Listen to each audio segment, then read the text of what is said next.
Salut à tous! Aujourd'hui je réponds à la question con de Florian M. Dis-moi pourquoi on mange des pop-corn au cinéma. On aime tous ça, les pop-corn. Et ne me mentez pas, hein, parce qu'il y en a des sucrés, il y en a des salés, alors t'arrêtes de chouiner maintenant. Au cinéma, il y en a pour tout le monde, c'est un endroit magnifique.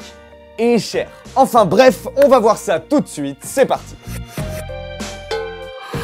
Les cinémas adorent le popcorn. Bon, les clients aussi. Mais les salles obscures ont vite senti qu'il y avait pas mal de thunes à se faire en vendant du maïs soufflé aux gens. Même si ça n'a pas toujours été le cas. Non. Il nous faut remonter en 1885. Les gens raffolaient déjà du popcorn, on en mangeait tout le temps, partout, mais pas au cinéma, surtout pas au cinéma. Il semblerait qu'à l'époque, les endroits qui projetaient des films voulaient se donner des airs de théâtre. Un truc bien classe avec de la moquette, des jolis sièges et pas de putain de miettes partout. De plus à l'époque, les films étaient muets. Donc bon, ça aurait été un peu relou d'entendre ton voisin mâchouiller du popcorn pendant 2 heures. Et puis en 1927, le son débarque au cinéma. Ça y est, on entend enfin la voix des acteurs, ils parlent et ça nous fait du bien. Et ce qui se passe du coup, c'est que tout le monde se met à aller au cinéma. Et se mêle aux hipsters du cinéma. Ah non mais moi j'allais au cinéma, il n'y avait même pas de son quoi, tu vois. C'était carrément mieux avant. Un nouveau public plus large.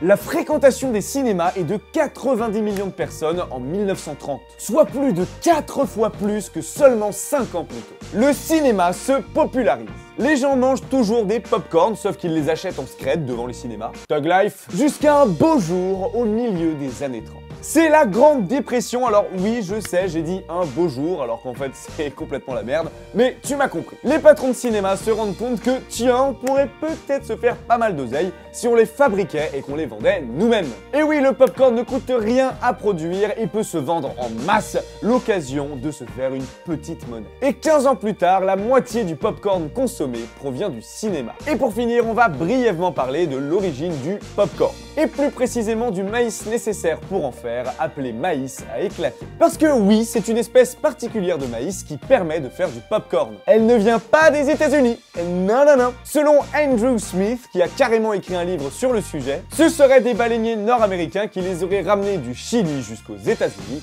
au début du 19e siècle. En tout cas, si ce dis-moi pourquoi t'a plu, n'hésite pas à aimer la vidéo, à la partager et surtout, abonne-toi. Aujourd'hui, je réponds à la question con de Pablo Courtois. Combien de ballons d'hélium faut-il pour soulever différents objets? Et si tu kiffes vraiment les LQC, tu peux toujours acheter le livre des questions cons. Elles sont quasiment toutes inédites et ça c'est juste pour toi bébé.